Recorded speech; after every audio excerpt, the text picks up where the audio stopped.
On this Thursday night, even as relations between Canada and the United States remain frosty, a sign of the deep ties that bind. Scientists from both countries are working together tonight, even across borders, in a race against time to save this young, sick killer whale. We'll show you the unprecedented steps they're taking to save it and the pod that is already endangered.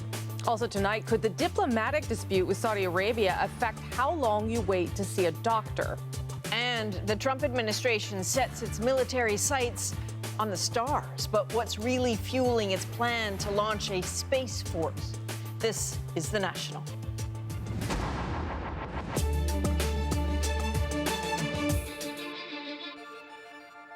It is a medical intervention that's never been tried before. Canadian and American scientists teaming up to deliver urgent care to a young killer whale.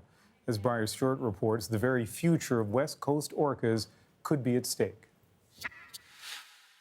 In this video taken last month, the 3.5-year-old orca, known as J50, swims alongside her mother.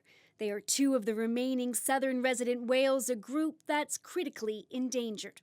Scientists know she's malnourished because they've tracked her development through aerial photos, and they also fear she's very sick.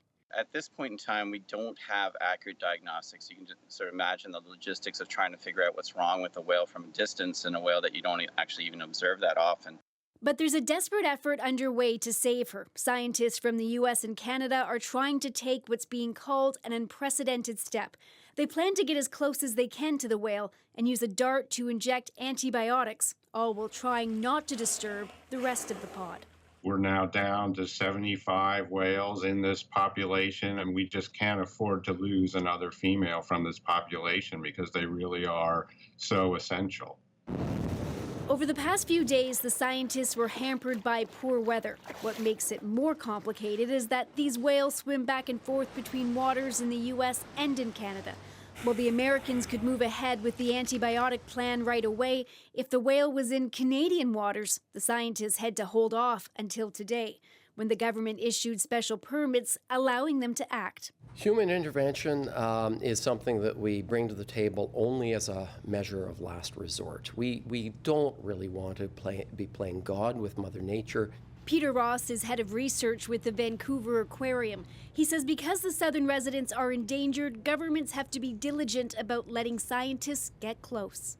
In a perfect world where habitat is clean, the ocean is free from noise and disturbance, and there's abundance of food, these killer whales would be doing just fine, thank you very much. But they're not, which is why two countries are going to great lengths now to try and save a whale whose entire population is under threat. Briar Stewart, CBC News, Vancouver. This same pod of whales was dealt a tragedy just a few weeks ago when a newborn calf died. The mother has been struggling to keep it afloat for 16 days and refuses to let go. Experts describe it as an extraordinary display of grief and say it takes an incredible effort, so they're worried about the mother's health as well. Orcas in general are not listed as endangered, but this particular group is by both the U.S. and Canada. The southern resident killer whales live in the waters off BC and Washington state. Their numbers have dwindled to just 75 and counting. First and foremost, a very special population that a lot of people care about. 3 major conservation threats. One big threat is insufficient food. Their biggest staple by far is Chinook salmon, and competition from humans has taken a toll. Another big problem, noise. We increasingly recognize that these animals require a healthy acoustic environment underwater, and that's not always the case. These are busy waters, lots of vessels, recreational as well as commercial. The whales use their calls to communicate and to hunt, and noise pollution can hamper both. The Port of Vancouver has been studying noise and has asked vessels to honor a voluntary speed limit in late summer. A third major threat, pollution. Canada has moved to regulate some contaminants, and over the past 30 years, the concentrations found in whales have been declining.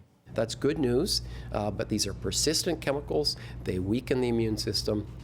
They make animals more vulnerable to disease, and we still see the southern residents as among the most polluted whales on the planet.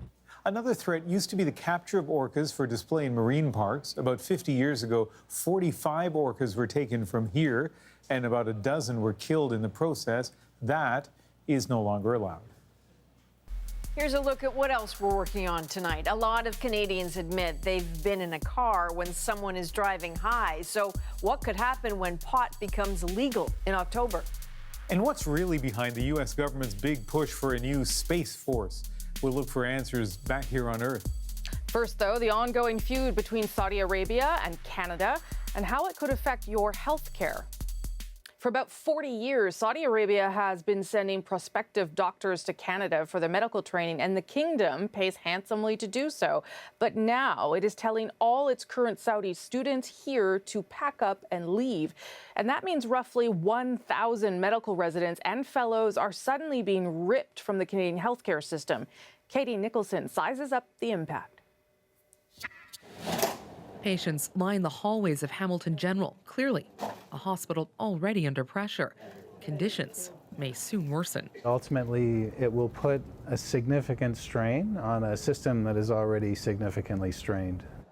Hamilton Health Sciences is poised to lose 15% of medical residents. The doctors in training can be the first specialists patients encounter. All casualties of Saudi Arabia's campaign against Canada, all ordered out of the country and out of this hospital. It's a kind of a black swan event for us. We certainly didn't anticipate this happening at the start of this year, so this is not in our budget. Right now, Saudi Arabia covers much of the cost for its doctors who train in Canada. Now, hospitals will have to find money to bring in physician's assistants and nurse practitioners to deal with this urgent problem.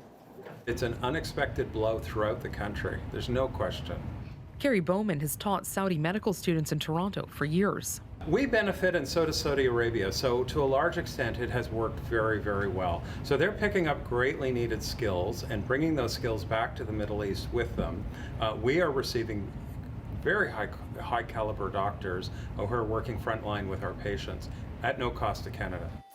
But now, Canada will have to pay a price, beginning with the doctors left behind. We'll have to pull more on-call duties on nights and weekends. They'll have to look after more patients in the floor. They'll have to have more help in the operating room to cover the volumes.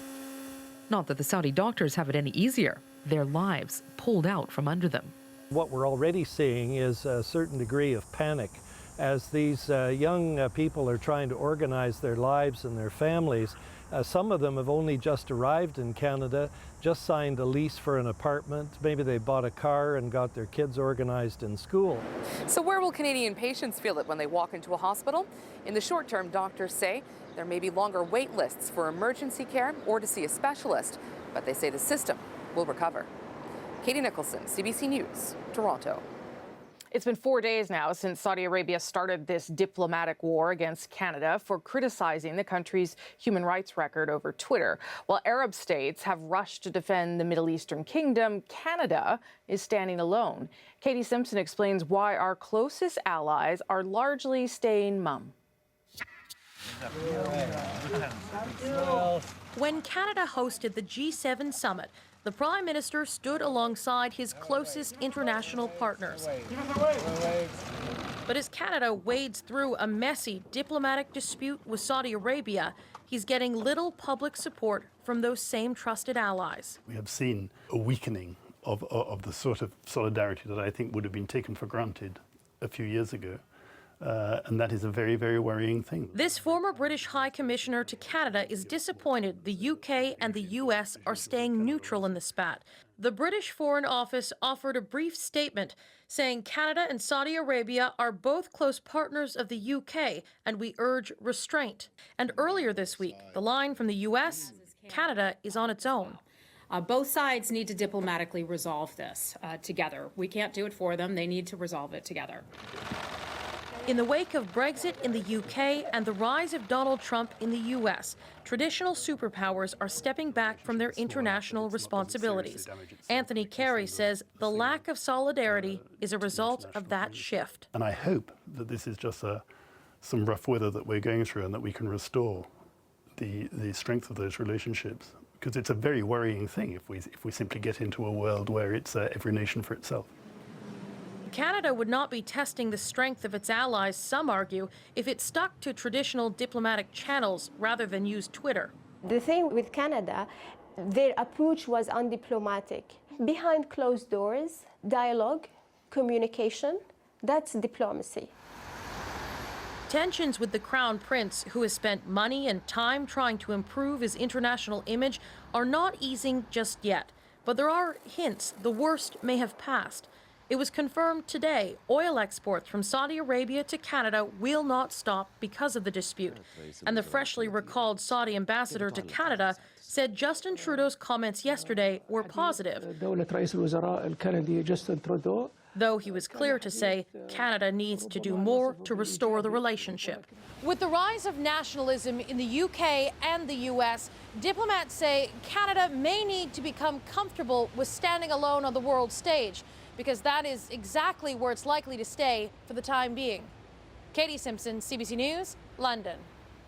So the world may not be taking sides, but that shouldn't be interpreted as anyone downplaying Saudi Arabia's importance. The Prime Minister even admitted yesterday it's in Canada's best interest to smooth things over here, but there isn't much of a bilateral relationship between our two countries. So just how important is Saudi Arabia to Canada? Take trade. Saudi Arabia is ranked as Canada's 19th biggest trading partner at $4 billion. As global trading goes, though, that's a small number. And while there have been threats of retaliation, like an unspecified freeze on Saudi investment, so far it hasn't amounted to much. We have not seen significant changes in our markets, so whatever may or may not be happening is clearly not a big impact on our markets. The kingdom says for now it won't stop oil exports to Canada, but even if tensions escalated, and it did, it only accounts for about 10% of total imports and could easily be replaced by domestic oil. So what's really at stake may come down to this. And it is not in Canada's interest to weaken the Saudi regime, and because that would mean giving Iran, which already has an upper hand, giving them even more space to maneuver and manipulate. There's a critical imbalance of power in the Middle East. The high stakes politics and stability of the region are what really matter for Canada and indeed the world. It's basically, we cannot ignore Saudi Arabia, and Saudi Arabia cannot ignore us. We cannot have a hostile relationship. So there's a fine line between criticizing the state for human rights abuses and breaking the relationship beyond repair. An update now on a man we told you about last night who is facing deportation to Saudi Arabia. He's been granted a reprieve. The man is free from detention after an immigration hearing today in Montreal. CBC first reported yesterday that the United Nations had asked Canada to not deport him until its review of his case is complete. The man, who we are only identifying as Omar to protect him and his family, says he will be killed if he is sent back to Saudi Arabia.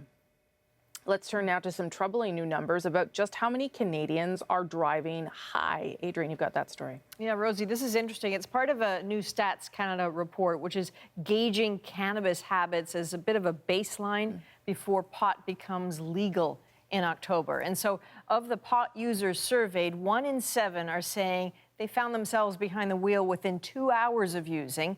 Men are twice as likely as women to fess up to this sort of behavior. And some who smoke are putting others at risk, too. Almost 1.5 million Canadians say they have been driven by someone who had recently used pot. And the fear, of course, that this could all get worse after legalization. So it was Karen Pauls tells us authorities are racing to get out in front of this. It can be hard to stay in your lane sometimes, especially if you're driving high.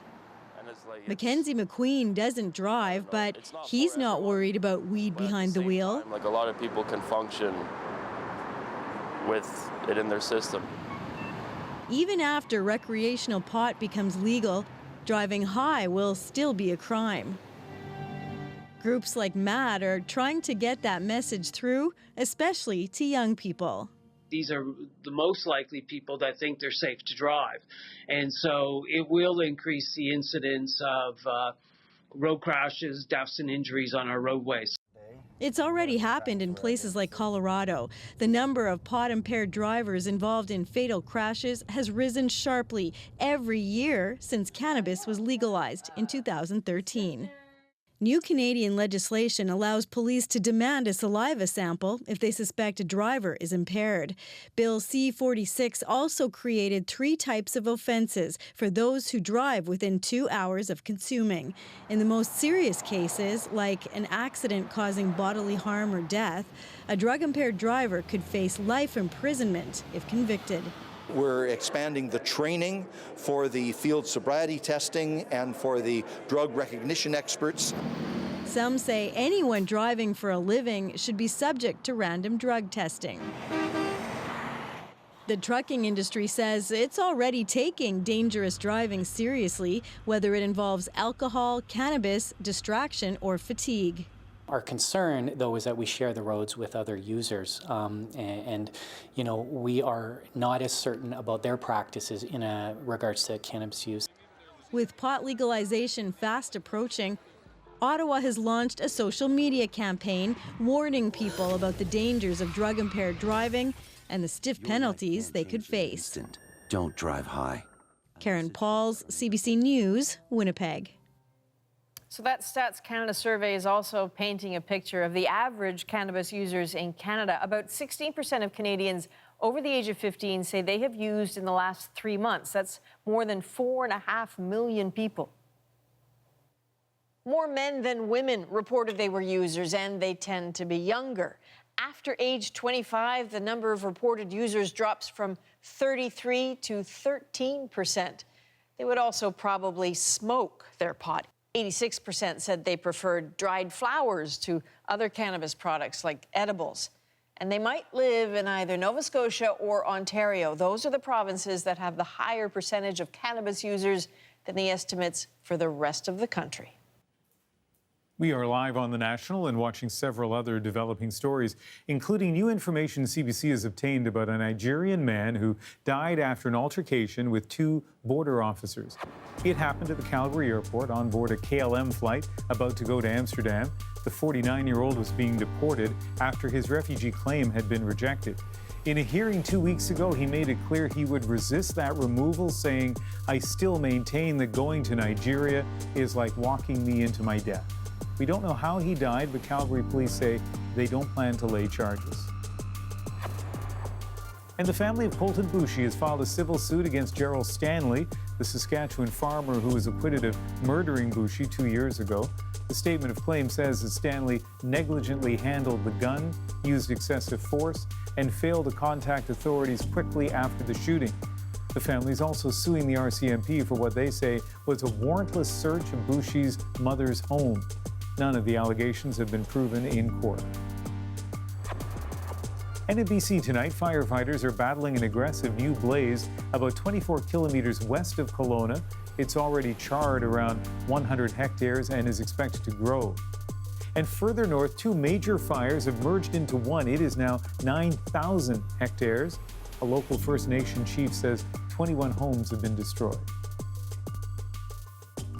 Got lots more still ahead on the National. Donald Trump's new Space Force is far from a done deal, but that's not stopping his re-election campaign from trying to cash in. Why are so many of us so bad at recycling at the food court? We'll look at what's going wrong and what's being done to make it easier.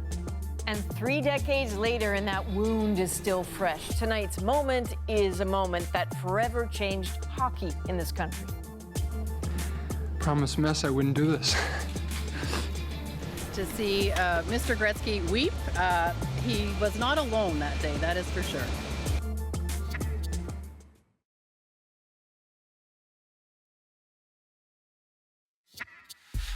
The time has come to establish the United States Space Force. Okay, so the idea sounds a little bit like science fiction, but it was the U.S. Vice President today announcing a brand new branch of the U.S. military. Its aim to get America ready for war in space. Space Force is supposed to get off the ground by 2020, but as Keith Bogue tells us, it's not quite all systems go yet. The Space Force, does that make sense? the Space Force. Donald Trump first began raising the idea of a Space Force in the spring. Space Force. It soon became a crowd pleaser, and that made for juicy satire. The Space Force. It's Donald Trump's idea. Talk shows leapt on it. Trevor Noah's The Daily Show lampooned both Trump and his supporters. Down here in Trump country, they only wanted to talk about one thing. Space Force. We need it. Space Force. Making space great again. I am so excited about Space Force. There was just one question. What is Space Force? Something we've been missing for a long time. But it wasn't a joke to Trump, and the vice president made that clear today. As President Trump has said in his words, it is not enough to merely have an American presence in space. We must have American dominance in space, and so we will. It's true other countries have been flexing their own astro muscles. China has tracked and destroyed one of its satellites, apparently just to show it can. Still, Pentagon brass and the Secretary of Defense James Mattis were all on the record last year saying they don't want a sixth branch of the armed forces. They're fine with the Army, Navy, Marines, Air Force, and Coast Guard, which are already keeping an eye on space, without adding the bureaucratic weight that would come with a new branch of service. But listen to how Secretary Mattis walked around the question this week. We are in complete alignment with the President's concern about protecting our assets in space that contribute to our security, to our economy, and we're going to have to address it. Note that he agreed only on the problem, not on the solution. There was a whiff of ceremony about the announcement today that ignored an important and awkward fact.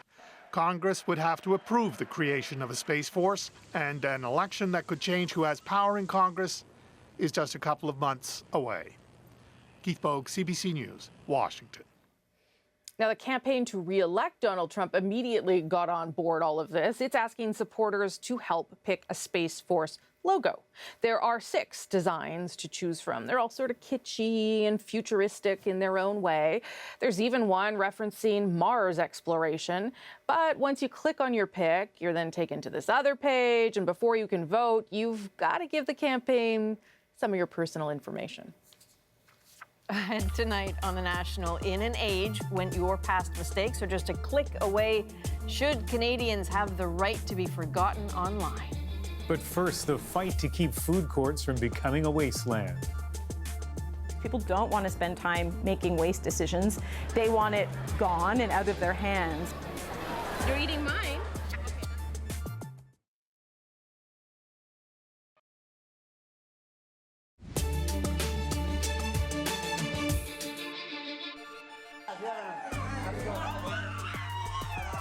On The National tonight, dozens of children were injured and killed when a Saudi-led airstrike hit a school bus in Yemen. The strike happened in the middle of a market this morning. 43 people died, more than 60 were wounded. Puerto Rico's government now says more than 1,400 people were killed as a result of Hurricane Maria. That's up from the official death toll of 64. The latest figure was included in a draft report submitted to Congress asking for $139 billion in recovery funds.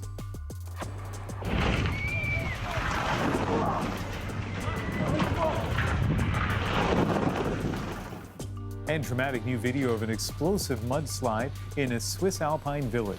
The fast-moving mud running down the hill, damaging cars and properties, but no one was hurt. The area has been dealing with heavy rains. Well, here in Canada, the war on waste has opened a new front, the food court. It is a fight being waged over wrappers, styrofoam, plastic cutlery, and leftover meals. But this is a tough battleground, which is why some food courts are trying strategies that won't get trashed. Christine Birak explains. You've eaten out. Now it's time to figure out what goes where. In most food courts, people opt for the garbage. What's the toughest thing about it? Just trying to figure out which one to put where. Like sometimes it can get kind of frustrating. Paper that maybe has like a waxy layer, right? Then it's not paper, it's not plastic, then I'm not sure. Audits have found as little as 12% of food court waste is recycled or composted. But is most of it actually garbage? We collected a sample from a food court near the Broadcast Centre in Toronto and showed it to waste auditors Anthony Cromie and Arjun Krishnan. And this is just a small, very small sample. Very small sample of what. Cromie quickly sees some of the most common mistakes. So now this is a great example of this cannot go into organics based on the plastic.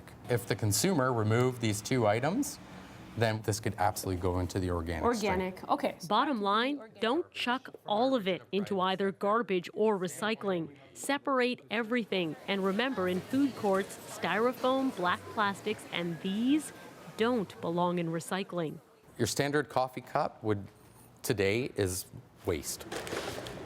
When all of it was separated and put into the right bin. What I've found out is 86% could have actually been recyclable. People get confused. Well, at home, I can put this in the recycling, but here, oh, it's different. This UBC researcher examined how well people separate their waste outside the home. As part of a study, she and her team tested control bins alone against bins with signage, bins with props, and bins manned by a volunteer as a traffic cop. The volunteer had the best result, reducing mix-up by 85 to 97%. People don't want to spend time making waste decisions. They want it gone and out of their hands. Which is why some food courts are trying something different. There are no garbage cans within our food collection at all. At Yorkdale Mall in Toronto, the goal is zero waste. Diners bring their trays to stations scattered around the food court, and someone sorts it all out for them. We used to have 120 bags of garbage at the end of the day, but now, really, we've got 3 bags of garbage at the end of the day because everything else is diverted. Behind the scenes, they're washing an average of 74,000 dishes every week. And the uneaten food is all composted. Because all the water has already been taken out of it, it's actually quite light. And after a huge rush, rather than having mounds of garbage, we just have 2 totes. A great way to reduce waste, but environmental researchers say it doesn't teach what's really needed, getting people to do the sorting and separating of waste for themselves. You're eating mine. Christine Burak, CBC News, Toronto. I so don't know how to do any of that, so that was very helpful. Next on The National, a sexual relationship with a student cost him his university job. Should he have the right to have that past mistake, now forgotten online? It was at that point I realized that that putting the past away was never going to happen because of the digital footprint. First, though, as we go to break, when The National was in Raqqa last year, Ismail Khalil was the pharmacist turned soldier who served as our guide. We recently learned that he's died. So half a world away from the darkness of Syria, I stepped out into the Toronto sunshine to tell you about the man we knew as Ismail the Lionheart. So this proud man here, this is Ismail Khalil. Ismail was a pharmacist in Raqqa before ISIS took over. They tortured him, they dragged him behind a car, they lashed him 400 times, they broke into his pharmacy, and it changed him. Ismail became a fighter for the Syrian Democratic Forces, and that's when we met him, when he was in Raqqa just after ISIS had fled. Show me, where was your pharmacy, Ismail? Wayne Pharmacy. Yeah.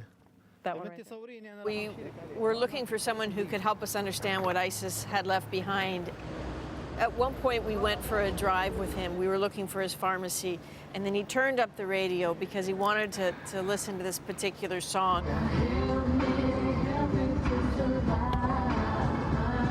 The song is wonderful. أفضل أغنية عندي إياها. أغنية Lonely on My Life. You're not lonely. Are you lonely? Ismail, are you married? No. This was an angry, sad, but really sweet man wandering through the streets of Raqqa, full of rage and having no idea what was next for him. I think we probably spent 3 full days in Raqqa with Ismail. We ate with him, we traveled with him. But it was a really dangerous situation because ISIS had left so many booby traps everywhere. He scared everybody in a way because he was so forceful and so brave. charging through the wreckage that nobody else would walk through. A few days ago, we were told from some colleagues who work in Syria that Ismail was clearing a house in Raqqa very recently, and he triggered an IED, and his injuries were unsurvivable. Ismail was one of these people that we always talked about. You know what, let's go back. Let's find Ismail. Let's see what he's doing. Let's see how Raqqa's doing. Let's go with him. And, you know, you always kind of think maybe you'll be able to, and then it's just a bolt that comes and hits you when you get news like that, and you realize, you know, how precarious life is for these people who work so hard over there and are going like that. Thank you.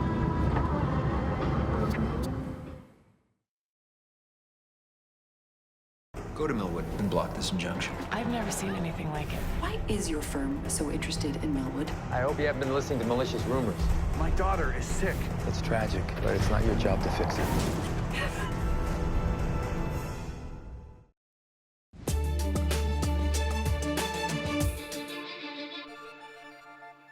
We live in a world where your worst decision can haunt you forever. After all, to err may be human, but the internet never forgets. And for some people, moving on can be torture.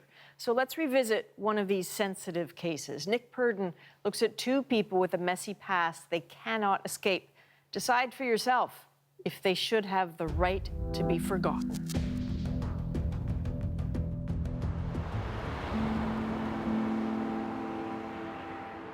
At the point, at that time, you don't have the ability to see through that darkness. And you think that the easy way out is to leave it all behind, to just go, disappear. I think if we're going to adopt the right to be forgotten here in Canada, we certainly do have to, limit it in some way. You don't understand until you live it. It's absolutely devastating to every aspect of your life.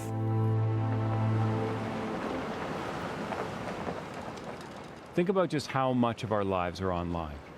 I mean, what isn't there? And it's all going to be there forever. Makes you feel pretty exposed, doesn't it? Because what if you do something wrong? What if you make a mistake and that ends up there too, and it won't go away? So one of the big questions of our time is this: should we have the right to have something about ourselves taken down from the internet? Should we have the right to be forgotten?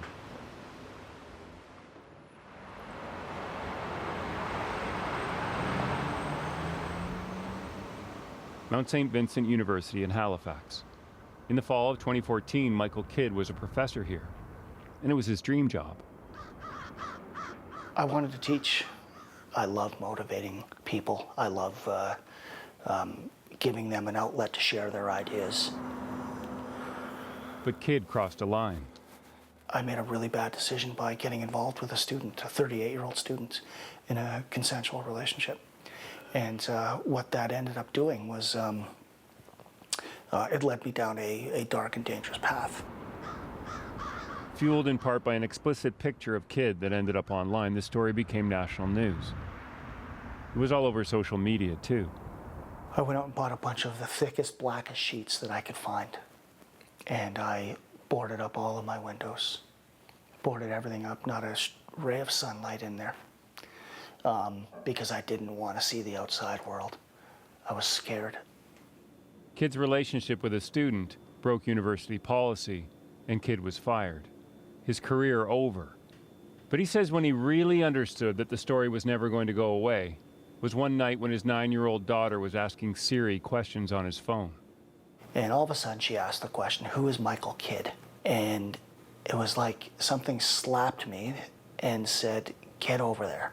I leapt off the couch, grabbed my phone from her, and said, "Okay, baby, let's go to bed." I took her to bed and put her to sleep. And when I came back out, I sat down on the couch and I looked at the phone, and everything was there for her to see. Every story. And words that a 9-year-old shouldn't be exposed to. And it was at that point I realized that putting the past away was never going to happen because of the digital footprint. Now, there's another reason Michael Kidd's digital footprint is so big. The woman he had the encounter with, Tara McPherson, accused him of sexual assault. The police investigated but didn't lay charges. Still, in the age of Me Too, the question needs to be asked. Some people will argue that even though Mrs. McPherson's allegations were never proven, that an allegation of sexual assault is enough for you not to be forgotten. What would you say to that person? Absolutely not true. No, absolutely not. Today, Michael Kidd wants his story removed from the internet. But should he have that right? I mean, it's a tough question that as a society we need to think about. Because if someone is allowed to be forgotten, that's basically erasing history. And are we prepared to do that? And shouldn't the other person involved in a particular story have a say as well? To this day, Tara McPherson disputes Kidd's version of events. She denies having anything to do with the illicit image ending up online and insists that she asked for it to be removed. McPherson has her own opinions about the right to be forgotten. I think that if one party to any scenario has the right to be forgotten, then all parties should be. It shouldn't be selective to this piece or this person. It should be all or nothing.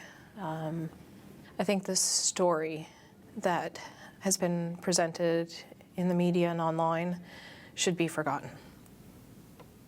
McPherson explains that the last few years have been hard. That fear, when you meet people and they Google you just out of curiosity, that's always looming over my head. I have a lot of anxiety introducing myself to people. My children were affected, so I have a hyper awareness of, how this affects them. It doesn't stop with me or stop with him. It's so much bigger than that.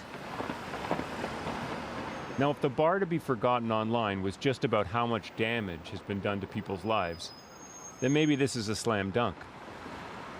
But there's a competing interest, the public's right to know. Alan Mendelsohn is an internet privacy lawyer in Montreal. When people call you and say, I want something removed from the internet, what do you say? I tell them first off the bat that as it stands now, the law in Canada, it's going to be very difficult to get something removed. When I look at the circumstances and I look at the person and they tell me their story, and I'm like, oh, I can't do anything. The simple answer as to why is that Canada doesn't have a right to be forgotten law. And Mendelsohn says there's a strong case for things to stay that way. So if you were to take an example, let's say Vladimir Putin wants all information about things that he has done in Crimea removed from the internet. Well, those are bad things that he did in the past. So if the law in Russia says that, well, there shouldn't be bad information about Vladimir Putin on the internet, well, I think we can agree here in the West that that would be problematic. Still, Mendelsohn gets all kinds of calls from people who are desperate for things to be taken down from the web. And those calls have changed his view of the internet. When I started this 6 or 7 years ago, I would have said, well, everything should be on the internet, and we shouldn't censor the internet, and we shouldn't remove content from the internet unless it's truly illegal, child pornography or things like that.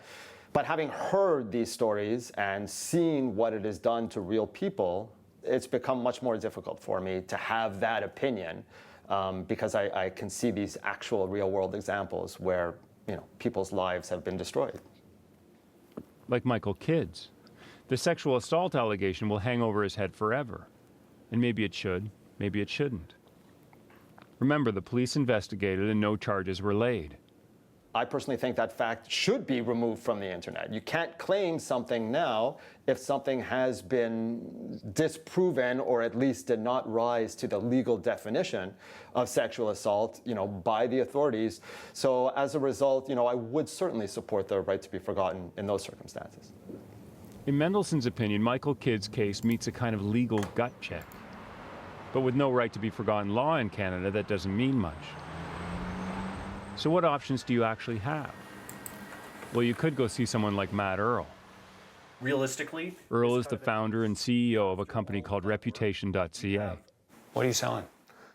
What you're selling is an improvement in your online reputation. Basically, a lot of people are going to Google you. So we kind of get in there and manage the kinds of information that they'll come across when they do research on you. One of the things Reputation.ca does is they put positive material online about their clients. This is the search result when the client comes to see you? Yep. The idea is to push the bad links farther down in a search and make them harder to find. Michael Kidd actually contacted Reputation.ca for help, so I asked Matt Earl what he could do for him. Right, so what we're looking at here is the search results for Michael Kidd in Google.ca. And basically what our software does is it provides a quote based on you clicking the negative ones you want to remove.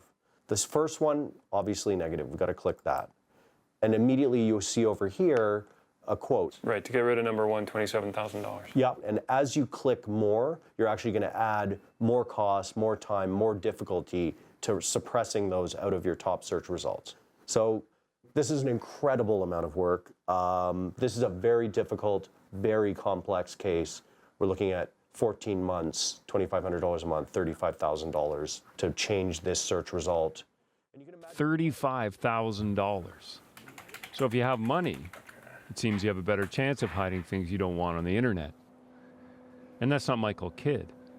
In the end, he couldn't afford Reputation.ca. Instead, he's tried to keep a low profile and piece his life together by himself. Which of course brings me to the question maybe you're wondering as well. Why are you talking to us? Because I believe people have the right to make a mistake and live their lives. There's other people out there who are going through the same thing every single day, men and women. And I think they have a right to be forgotten too.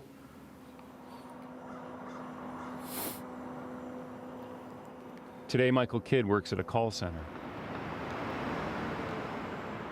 And Tara McPherson never got her degree from Mount St. Vincent. There's nothing worse as a mother than seeing your kids hurting because of something that you were attached to or involved in. I do believe that something needs to be done. Maybe you believe that Michael Kidd and Tara McPherson have the right to be forgotten. Maybe you don't. But whatever you think, if we can't get the internet to forget, then there are no second chances for anyone.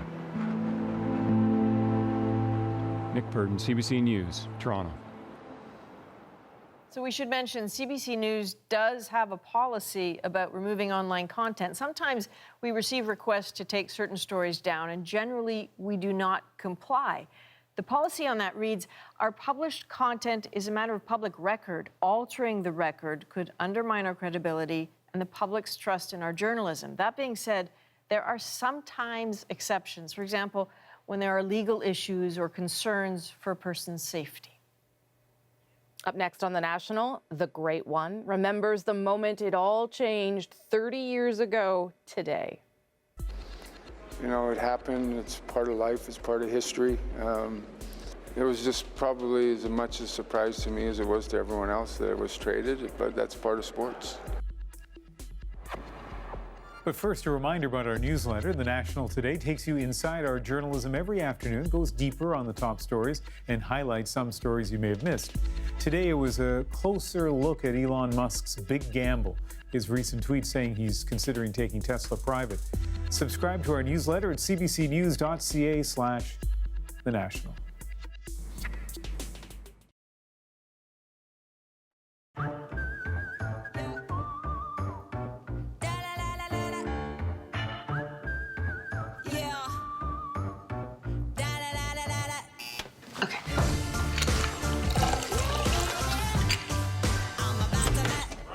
I brought lunch. What are you doing? Nothing.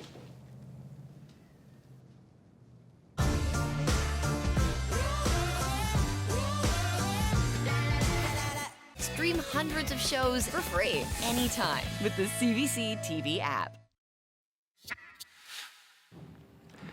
Promise Mess I wouldn't do this.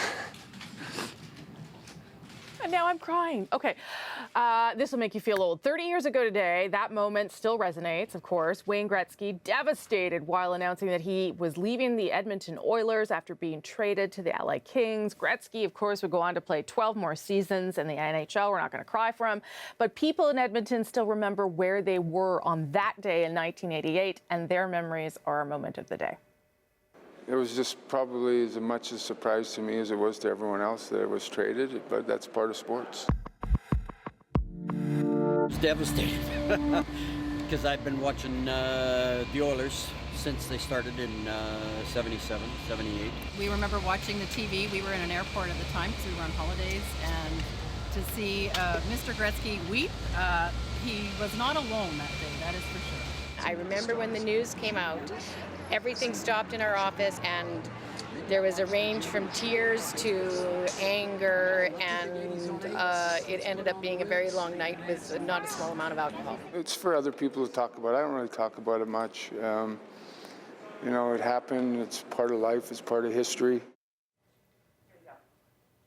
So I think this is one of those I know exactly where I was moments for a lot of Canadians. I was in Victoria, actually working on a story for CBC. Rosemary, what about you? Parents' basement, because I was young, and upset. But I do remember that after that, once he became an LA King, I actually liked him more and had posters of him and stuff in my bedroom. I wish I had a good story for you. I don't remember. I was, you know, in my 20s, youngish, working at a bar, slinging booze and alcohol and food, and I have no clue. But I do remember people being upset after, and still, from the comments today, still upset. I know.